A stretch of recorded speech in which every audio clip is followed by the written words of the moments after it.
నీకంత సీన్ లేదు. First thing నీకు ఎందుకు సీన్ లేదంటే ఇవాళ ఒక గట్టిగా అరిచి ఏదైనా మాట ఉంటే 3 రోజులు కునుకు రోగం వచ్చి ఇంట్లో పడుకుంటావు. అంచేత నీ భావావేశానికి, నీ ఊపులకి, నీ ఉడత ఊపులకి ఊగిపోతే భయం పడిపోయేవాడు ఎవడూ లేడు. నిన్ను చూసి పులిని చూసి నక్క వాతెట్టుకున్నట్టు నిన్న నానాజీ ఒక 10 మంది సోదరు వాళ్ళు పత్తాల బేచాలు కలిపి కూడబలుక్కొని ఎవడెవడు తగలెడితే ఇది బాగుంటుంది అని చెప్పి నిలబెట్టినోడు 19 నానాజీ చెలరేగిపోయి మై సన్ అని తెలుగులో అర్థం వచ్చేలాగా జగన్మోహన్ రెడ్డిని సంబోధించాడు. ఓకే. మీకు మళ్ళీ చెప్తున్నాను, రేపు నోరు మూసుకుని భాషా సినిమా చూస్తున్నట్టుకున్నారు. మీరు చూడండి, మాణిక్యం ఆటో తొక్కుతున్నాడు అంతే. జగన్మోహన్ రెడ్డి మళ్ళీ రేపు గవర్నమెంట్ వస్తే సోది కబుర్లు ఉండవు. పెద్ద ఆయన మడతెట్టి లోపల పెట్టాడు. ఏం పీకగలిగారు? రోడ్ల మీద దొల్లడం తప్ప. క్యారేజీలు కట్టి తీసుకెళ్లారు లోపలికి 54 రోజుల పాటు. మీ దరిద్రానికి ఆ తెలుగు తక్కువ లోతురా తప్ప ఇంకోడెవడు దొరకడు. మీరు ఏడు చేయగలరని మాత్రం దయించి రెచ్చగొట్టకండి. రెచ్చిపోతే అలా కృష్ణ గారి సినిమాలగా డైలాగ్ లాగా చచ్చిపోతారు అంతే. ఎలా చంపుతాడంటే ఏదో చూడండి, కాటా కుస్తీ పోటీలు ఉండవు ప్రజాస్వామ్యంలో. మడతెట్టి మడత కాజా తినిపించడమే. ఊరికే గొగ్గోలు ఎట్టుకున్నావు చంద్రశేఖర్ రెడ్డిని. ఓ ఇదే అదని కాకినాడలో తిరగేసేస్తానంటే ఎంట్లో పెట్టి ఆయన శతకబాదాడు. 2 ఏళ్ళు పవర్లో ఉండి ఏదైనా చేయగలిగివా మిస్టర్ పవన్ కళ్యాణ్? పోగేసుకుని వెళ్ళి సీజ్ ద షిప్ అన్నా సరే తలకమాసిన వ్యాపారాలన్నీ పెట్టుకుని అందరి దాంట్లోకి దూరిపోతున్నావు. ఒక కళ్ళజోడు తిట్టి జుత్తోడు ఎగరేసుకుంటూ పోయి ఏమైంది? ఎగరేసి కింద వేశారు నేను. ఆ షిప్కి మళ్ళీ ప్రభుత్వం తరఫున పెనాల్టీ ఒకటి. నువ్వు చంద్రబాబు నాయుడు గారి మాట వినవా? అది ఎప్పుడో తెలుసు నాకు. నీకు సీట్ చిరిగిపోయి చాలా రోజులు అయిందని.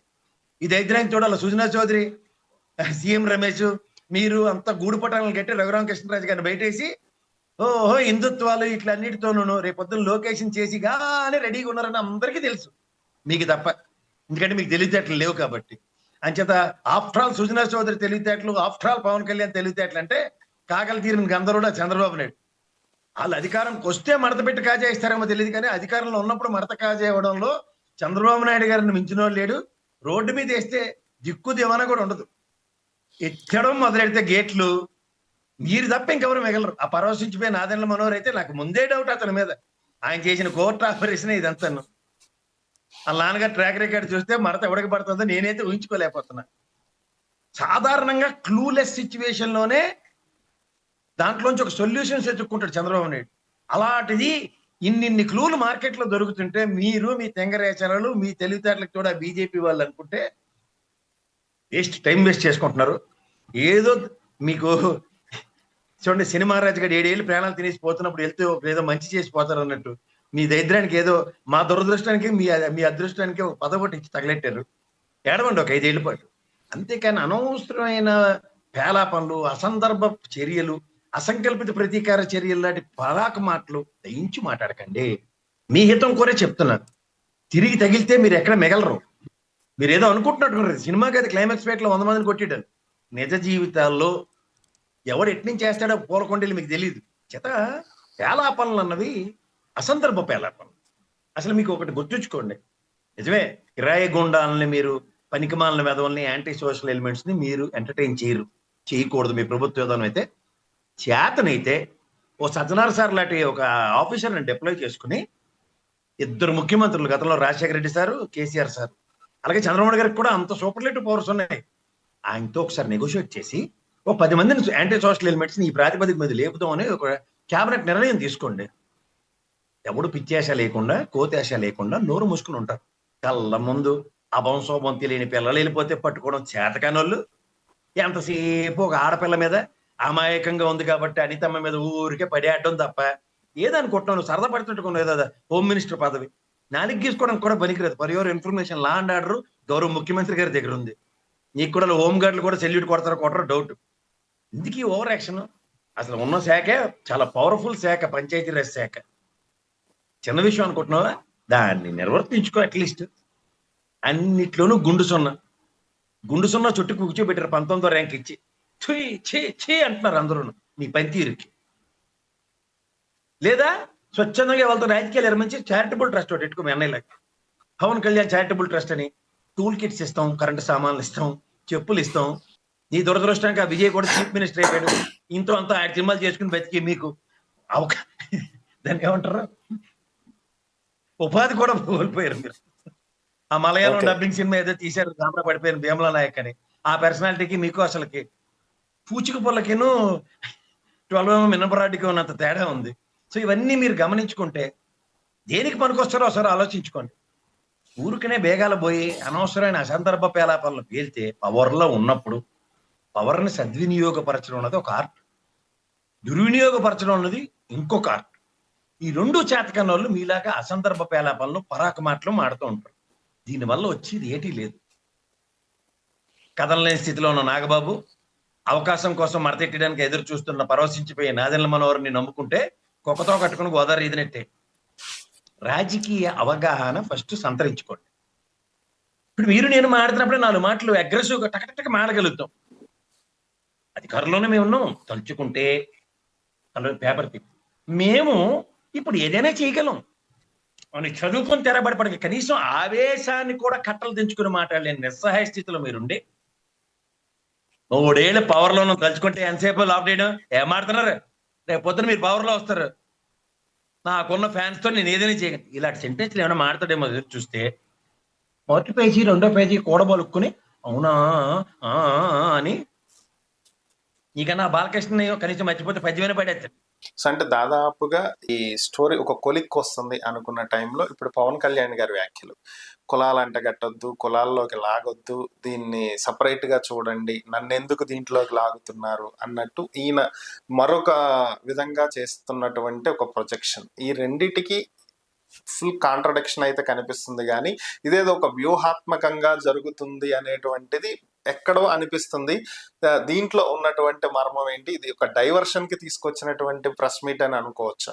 రెచ్చగొట్టేది తగిలించి తమాష చూస్తుంది గవర్నమెంట్. ఈయన మధ్యలో ఈ ఆటలో అరటిబండి అని చెప్పాను కదా. ఫస్ట్ థింగ్ మీకు చెప్పనండి, ఎల్లప్పుడు ఒక బీసీ అని ఎగేసుకుని పోయినోడు మనోడే. హెలికాప్టర్ వేసుకుని జ్ఞాపకం ఉందా రాయలసీమలో? ఈలోడే కదా. నేను 19 నానాజీ కదా, ఒక ఎస్సీ ప్రొఫెసర్ గారిని ఒక ఆయన్ని కొట్టాడు, డాక్టరేట్ ఉన్నాయన్ని.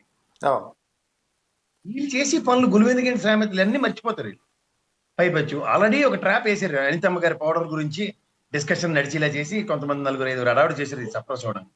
ఇది ఆవిడ వాళ్ళ అమ్మగారు వచ్చి బయటకు మాడింది ఏంటంటే that is nothing but compromise అండి. వాళ్ళు ఏదో సెటిల్మెంట్ కోసం ఇన్నాళ్ళు లాగింది, అయితే ఇష్యూ బయటకు రాకుండా. దీంట్లో గొప్పతనం ఏంటి తెలుసా సార్? ఎంటైర్ జర్నలిస్టులు, ఎంటైర్ స్ట్రింగర్లు, ఎంటైర్ రిపోర్టర్లు ఫెయిల్యూర్. మీడియా మొత్తం ఫెయిల్యూర్ తెలుసా మీకు? ఓకే. ఎవడైనా ఒక ఛానల్ ఎవడైనా రెస్పాండ్ అయ్యాడు చూడండి, ఇంక్లూడింగ్ సాక్షి. అవ్వలేదు. హెబియస్ కార్పస్ పిటిషన్ వేసారు అంతే. ఇది 4 రోజుల క్రితం ఒక మహానుభావుడు సాక్షిలోనే మాజీ స్థాయి కలిగిన ఒక వ్యక్తి బయటికి పీకితే, జర్నలిజం చదువుకున్నోడికి నిజమైన జిల్ ఉన్నోడు ఉంటాడు కదా, ఆ జిల్ ఎలా ఉంటుందో తెలుసు కదా మీకు. ఇన్వెస్టిగేషన్ జర్నలిజంలో ప్యాషనేషన్ తో పనిచేస్తారు. ఆ ప్యాషనేషన్ ఉన్న వ్యక్తి అతను ఈ సో ప్యాషనేట్. ఆ మహానుభావుడు తవ్వి తీస్తే సిగ్గుపడి వీళ్ళు మొదలెట్టారు. ఇప్పుడు ఎంత కాదన్నా సాయి క్యాస్ట్ కాపు కాకుండా పోదు కదా. రాధారంగ మిత్రమండలాలు వాళ్ళ మావయ్య పనిచేసిన విషయం తెలుసు అందరికి. మచిలీపట్నంలో జన సైనికుడిగా ఆయన పనిచేసిన ఉదంతం తెలుసు. ఇన్ని మర్చిపోతే ఎలా అండి? అసలు సందర్భం లేకుండా ఈ మనోడిని నువ్వు వెళ్ళి గేమ్ ఆడతావా అంటే పూర్తిగా వినవు. ఫస్ట్ థింగ్ సెట్ బ్యాక్ ఏంటంటే పూర్తిగా వినకపోవడం. సగం విని ఈ ఏదో అపర మేధంలో బయటకు వచ్చి మొదలెడతారు దుకాణం. దాని పర్యవసనాల్లో ఉంటే ఇలాగే ఏడుస్తుంది. ఇది గమనించాలి ఎవరైనా సార్. ఇప్పుడు డైవర్షన్ పాలిటిక్స్ అంటే స్ట్రాటజికల్ గా ముఖ్యమంత్రి గారు లేనప్పుడు ఒక హోమ్ మినిస్టరో లేదంటే సంబంధిత శాఖ మంత్రులు ఎవరైనా ఒక కలెక్టివ్ రెస్పాన్సిబిలిటీ కనుక తీసుకుని ఉంటే 40 రోజుల క్రితం జరిగింది ఆల్టుగెదర్. దీని మీద అసలు ఎక్కడా ఏమీ లేదు. ఇది చాలా బ్రహ్మాండమైన క్యాష్ డీలింగ్ ఉందండి దీంట్లో. దీనికన్నా ఒక 3 ఇన్సిడెంట్స్ నేను మళ్ళీ చెప్తాను. ఒకటి, పడమట్లో 2 లారీలు దొరికాయి, గోల్డ్ అండ్ గంజాయి అని, పాండిచేరి. అవి ఏమీ కాకుండా డబ్బులు సెటిల్మెంట్ వెళ్ళిపోయాయి. ఆ డబ్బులు సెటిల్మెంట్లో వెళ్ళిపోతే ఈడి కృష్ణలంకోడు పడమట్లో ఎలా సెటిల్ అయింది అన్న కోణం ఒకటి ఉంది. రేపు 29వ తారీఖు ఏవిఎస్ కార్పొరేషన్ ఏమన్నా మీకు ఏదో అనుకుంటున్నారా? పోలీసులు 6 టీములతో వెతికాం కదా సార్, ఇప్పటికీ దొరకలేదు, ఏదో లవ్ అఫేర్ సార్, మా దగ్గరకు వచ్చినోడు పరారు అయిపోయినట్టుగా ఉన్నాడు అన్న కోణాన్ని ఎక్స్పోజ్ చేయడానికి ఛాన్స్ ఆర్ వెరీ వైటల్. ఎందుకు తెలుసా? మొన్న ముసలోడు ఆ చిన్నపిల్లని తీసుకొచ్చినప్పుడు చెరువులోకి ఎంచేసాడట. అంటే మనందరం వేరు వేదాలు నమ్మేమో లేదా? అవునా కాదా? మీరు అంత ఎస్ బుర్ర ఎస్ ఎస్ అవ్వకండి మీరు పవన్ కళ్యాణ్ గారు. Yes sir. దాని తర్వాత కూడా లేదు ఇంకో పోలీసు సిచ్యువేషన్ నంద్యాలలో కూడా సేమ్ గా సార్. నంద్యాలలో కూడా అంతే ఒక కదా వ్యక్తి గుంటలు కాలంలో పట్టుకు చెప్పారు. దూకేశాడు. ఆ కాలంలో దూకి చచ్చిపోతే కూడా అవునా నిజమా అని మన సంభ్రమాశ్చర్యాలకు గురవడం తప్ప ఏమైనా ఉందా? ఏం లేదు. ప్రభుత్వ ప్రతిచర్యలు అన్నది మనం ఎలా చూసి అవునా అనుకోవాలి అంతే. ఇప్పుడు నేను చెప్తారు కోర్టుకి వెళ్ళి గుర్తి మీద లవ్ అఫేర్ ఏదో ఉన్నట్టుకో సార్ వెళ్ళిపోయాడు పారిపోయి ఎతుకుతున్నాం సార్ అండర్ గ్రౌండ్ లో ఉండడం. నిన్న చూడండి పోలీస్ ఎంక్వైరీ చేసిన ఐజీ గారు ఎంక్వైరీ చేస్తేనే 6 కానిస్టేబుల్ అండర్ గ్రౌండ్కి వెళ్ళిపోయారని మనకు చెప్తున్నారు. ఎస్ మరి ఈ కథ ఎక్కడ అవుతాయి కోర్టులో? వాళ్ళు కూడా అంతగానే ఉన్నారు. హెవియస్ట్ కార్పస్ పిటిషన్ వేసినప్పుడు ఫస్ట్ థింగ్ నా కోర్టులో ఎందుకు సబ్మిట్ చేయలేదని ఆర్గ్యుమెంట్ ఎందుకు చేయలేదండి కోర్టులో? అరెస్ట్ చేశారన్నది వాస్తవం అని సబ్స్టాన్షియేట్ అవుతున్నప్పుడు దాన్ని ఎట్టి పరిస్థితుల్లోనూ నాకెందుకు సబ్మిట్ చేయలేదు? అసలు 24 గంటలు కస్టడీ తీసుకున్నప్పుడు సబ్మిట్ చేయాలి కదా. ఎస్ కోర్టు ఎందుకు రెస్పాండ్ అవ్వలే? మళ్ళీ పిన్నం గారు అడ్వకేట్ ఆవిడే హెవియస్ కార్పస్ వేసింది. సంతోషం ఇవన్నీ గమనిస్తూనే ఉన్నాం. పోలీసు వాళ్ళని పిలిచి ఎప్పుడు అడిగినప్పుడు 6 టీములతో ఎత్తుకుతున్నాం సార్ అని చెప్పారు.